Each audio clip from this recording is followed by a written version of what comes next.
The Mets were active again last night, acquiring Luis Robert Jr. from the Chicago White Sox. They gave up Luis Angel Acuna and a pitching prospect. I don't think that cost is all that much for Robert. He's been injured the last couple of years. He's had hip issues, hamstring issues. That's really limited his numbers. But 2023 was a career season. So a couple of years ago, he was almost a 40 home run guy. His slug was close to 500. He crushes lefties.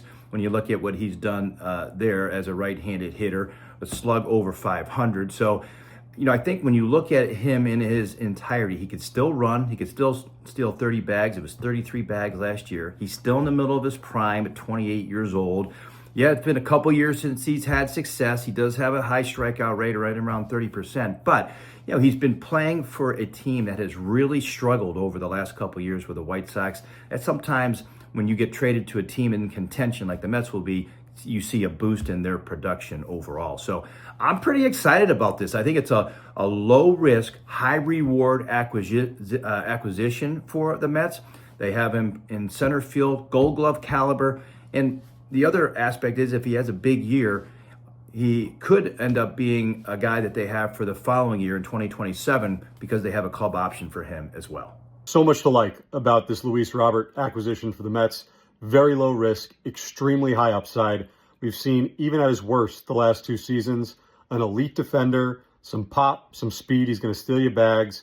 And then at his best, in 2023, talking about one of the best players in Major League Baseball, but he doesn't have to be that for the Mets. That's the thing. There is not the pressure to carry the group, to carry the offense. He's going to hit down in the order.